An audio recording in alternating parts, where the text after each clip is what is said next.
आप देख रहे हैं सत्य हिंदी और मैं हूं आपके साथ कृति सिंह भदौरिया।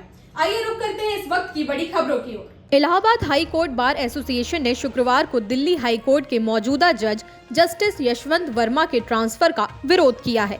एसोसिएशन ने कहा कि इलाहाबाद हाई कोर्ट कोई कचरा पेटी नहीं है। जस्टिस वर्मा के सरकारी आवास से कथित तौर पर भारी मात्रा में नकदी बरामद की गई थी। इसके बाद से वो विवादों में घिर गए हैं। Allahabad high court bar association ने कहा कि ये कोई कूड़ादान नहीं है। न्यूज एजेंसी पीटीआई के मुताबिक एसोसिएशन ने एक प्रस्ताव पारित कर कहा, हमें ये जानकर आश्चर्य हुआ कि सुप्रीम कोर्ट ने जस्टिस यशवंत वर्मा को इलाहाबाद हाई कोर्ट में ट्रांसफर कर दिया है। इस प्रस्ताव पर एसोसिएशन के अध्यक्ष और वरिष्ठ अधिवक्ता अनिल तिवारी के हस्ताक्षर भी हैं।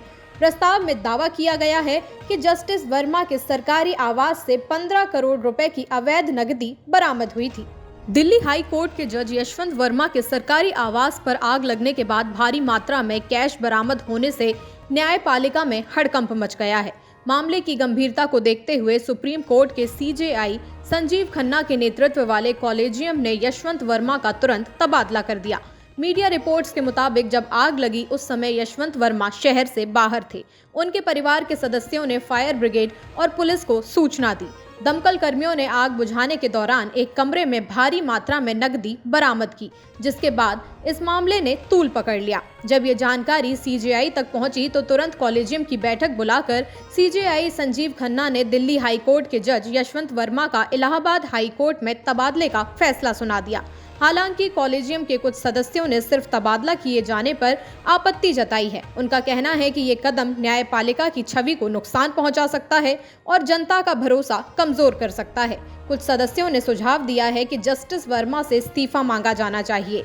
यदि वो इनकार करते हैं तो उनके खिलाफ संसद में महाभियोग की प्रक्रिया शुरू की जानी चाहिए। इस मामले से न्यायपालिका पर और भी ज्यादा सवाल खड़े हो गए हैं और सवाल ये है कि यशवंत वर्मा को बचा कौन रहा है। शुक्रवार को कर्नाटक विधानसभा में भारी बवाल देखने को मिला। कर्नाटक विधानसभा ने सरकारी ठेकों में मुस्लिम समुदाय को 4% आरक्षण देने वाला विधेयक पास कर दिया है। विपक्षी बीजेपी ने इस विधेयक का विरोध किया है और इसे असंवैधानिक बताते हुए कानूनी चुनौती देने की बात कही है। हनी ट्रैप स्कैम को लेकर विधानसभा में मचे बवाल के बीच ये विधेयक पारित किया गया। बीजेपी नेताओं ने विधानसभा में इस विधेयक के खिलाफ जमकर हंगामा भी किया।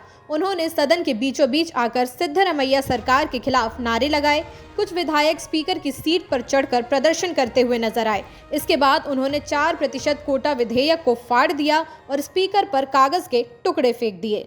बिहार के मुख्यमंत्री नीतीश कुमार के खिलाफ राष्ट्रीय जनता दल आरजेडी के नेता तेजस्वी यादव और पार्टी के कई विधायकों ने पटना में बिहार विधानसभा के बाहर प्रदर्शन किया। विधानसभा के बाहर मीडिया को संबोधित करते हुए तेजस्वी यादव ने कहा, नीतीश कुमार जी मुझसे बड़े हैं और बिहार के मुख्यमंत्री हैं।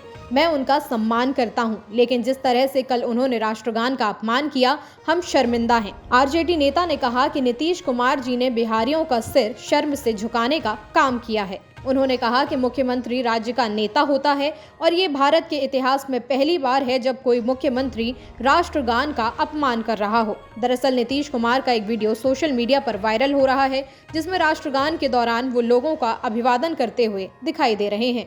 राष्ट्रगान के अपमान पर सियासी घमासान जारी है। राष्ट्रगान विवाद पर राजद ने सीएम नीतीश कुमार पर जमकर हमला बोला। अब सीएम नीतीश कुमार की पार्टी ने लालू परिवार पर पलटवार किया है। जेडीयू के एमएलसी और मुख्य प्रवक्ता नीरज कुमार ने विधान परिषद परिसर में एक तस्वीर दिखाई। इसमें राजद सुप्रीमो लालू यादव राष्ट्रगान के वक्त बैठे हुए थे। नीरज कुमार ने कहा कि राष्ट्रवाद का प्रमाण पत्र देने वाले आरजेडी के नेताओं को अपने इतिहास को याद कर लेना चाहिए। ये तस्वीर 2002 की है, जब मार्च फास्ट चल रहा था और उस वक्त आरजेडी की नेता और मुख्यमंत्री राबड़ी देवी राष्ट्रीय गान के दौरान कुर्सी पर बैठी हुई नजर आ रही थी। जेडीयू प्रवक्ता नीरज कुमार ने ये भी कहा कि आज ये लोग सीएम नीतीश कुमार से इस्तीफा मांग रहे हैं, जबकि पहले राबड़ी देवी विपक्ष के नेता के पद से इस्तीफा दें। ये लोग फर्जी राष्ट्रवादी हैं, नकली राष्ट्रवादी हैं और भ्रष्टाचारी हैं। कर्नाटक में एक मंत्री के हनी ट्रैप में फंसने की अफवाहों ने एक बड़े राजनीतिक विवाद का रूप ले लिया है। इसमें दावा किया गया है कि केंद्रीय नेताओं समेत करीब 48 राजनेता इस तरह के राजनीतिक जाल में फंस चुके हैं। कर्नाटक के सहकारिता मंत्री के.एन. राजन्ना ने विधानसभा में स्वीकार किया कि केंद्रीय नेताओं समेत कम से कम 48 राजनेता हनी ट्रैप में फंस चुके हैं। इस पर विधानसभा में गहन चर्चा हुई। उन्होंने कहा कि ये मामला किसी एक पार्टी तक सीमित नहीं है और उन्होंने मामले की उच्च स्तरीय जांच की मांग की। मंत्री राजन्ना ने कहा कि मेरी जानकारी के अनुसार इन सीडी और पेन ड्राइव के शिकार सिर्फ 1 या 2 नहीं बल्कि करीब 48 लोग हुए हैं और जब मैं एक कहता हूं तो मेरा मतलब सिर्फ मेरे पक्ष के लोगों से नहीं है। उन्होंने अपनी पार्टी के सहयोगियों की ओर इशारा करते हुए कहा कि वे भी इसमें शामिल हैं। उन्होंने ये भी कहा कि कर्नाटक को सीडी और पेन ड्राइव का कारखाना कहा जाता है और ये बात वो बिल्कुल भी कहीं लोग से पहले कह चुके हैं। कांग्रेस सांसद और लोकसभा में विपक्ष के नेता राहुल गांधी ने कुछ समय पहले इंडियन स्टेट के खिलाफ लड़ाई का बयान दिया था। उनके इस बयान को लेकर काफी हंगामा भी मचा था। अब इस मामले में राहुल गांधी की मुश्किलें बढ़ गई हैं। संभल जिले के न्यायालय के न्यायाधीश ने राहुल गांधी को उनके बयान को लेकर नोटिस जारी किया है। कोर्ट ने राहुल गांधी को उनके खिलाफ दायर की गई शिकायत पर जवाब देने या फिर पेश होने के लिए कहा है। बीते 15 फरवरी को कांग्रेस पार्टी के नए मुख्यालय इंदिरा भवन का उद्घाटन हुआ था। इस अवसर पर राहुल गांधी ने भाजपा पर निशाना साधते हुए कहा था, कांग्रेस और अन्य विपक्षी दल सिर्फ भाजपा से नहीं बल्कि इंडियन स्टेट से लड़ रहे हैं। राहुल ने कहा था, ऐसा मत सोचिए कि हम निष्पक्ष लड़ाई लड़ रहे हैं, इसमें कोई निष्पक्षता नहीं है। अगर आप मानते हैं कि हम भाजपा या आरएसएस नामक राजनीतिक संगठन से लड़ रहे हैं तो आप समझ नहीं पाए हैं कि क्या हो रहा है। भाजपा और आरएसएस ने हमारे देश की हर संस्था पर कब्जा कर लिया है। अब हम भाजपा, आरएसएस और भारतीय राज्य से ही लड़ रहे हैं।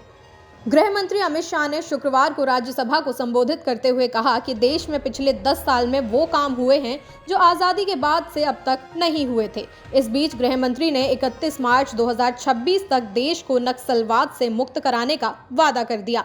उन्होंने पुरानी घटना याद करते हुए कहा कि एक समय पर उन्हें लाल चौक पर तिरंगा फहराने की अनुमति नहीं मिली थी, लेकिन बीजेपी की सरकार आने के बाद से हर साल लाल चौक पर तिरंगा फहराया जाता है। उन्होंने कश्मीर से धारा 370 हटाने का जिक्र करते हुए कहा कि ये फैसला वोट बैंक के लिए नहीं बल्कि देश की सुरक्षा और एकता के लिए लिया गया था। मोदी सरकार ने कश्मीर को भारत का अभिन्न हिस्सा बनाने का काम किया है।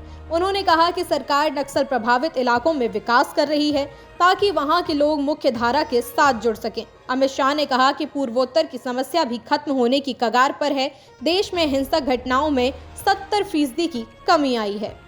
कनाडा में खालिस्तान की खुलकर आलोचना करना हिंदू सांसद चंद्र आर्य को भारी पड़ गया है। दरअसल सत्तारूढ़ लिबरल पार्टी ने उनके चुनाव लड़ने पर रोक लगा दी है। खालिस्तान समर्थक कही जाने वाली ट्रूडो की पार्टी ने उनका टिकट काट दिया है। कनाडा के हिंदू सांसद चंद्र आर्य ने बताया कि लिबरल पार्टी ने नेपियन में फिर से चुनाव लड़ने के लिए उनके नामांकन को रद्द कर दिया है। कनाडा में खालिस्तानी गतिविधियों के मुखर आलोचक रहे 62 वर्षीय चंद्र आर्य 3 बार सांसद रह चुके हैं और 2015 से ओटावा की नेपियन सीट का प्रतिनिधित्व कर रहे हैं। लिबरल पार्टी के राष्ट्रीय अभियान के सह अध्यक्ष एंड्रयू बेवन के एक पत्र में इस निर्णय के बारे में सूचित किया गया था। आर्य को हटाने का निर्णय पार्टी द्वारा पूर्व प्रधानमंत्री जस्टिन ट्रूडो की जगह नेतृत्व की दौड़ में चुनाव लड़ने से लगभग 2 महीने पहले ही लिया गया था।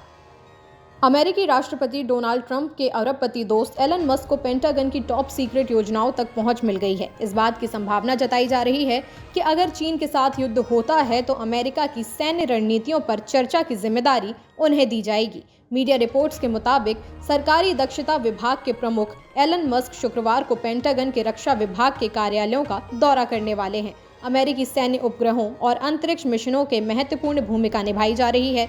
इस वजह से मस्क को पेंटागन के टॉप सीक्रेट से अवगत कराने का फैसला लिया गया है। हालांकि कुछ आलोचकों ने चेतावनी दी है कि एक निजी व्यक्ति को इस तरह की संवेदनशील जानकारी देना सुरक्षा के लिए खतरा पैदा कर सकता है, लेकिन मस्क ने अभी तक इस रिपोर्ट पर कोई भी बयान नहीं दिया है। फिलहाल के लिए इतना ही। देश दुनिया की तमाम खबरों के लिए आप देखते रहिए सत्य हिंदी।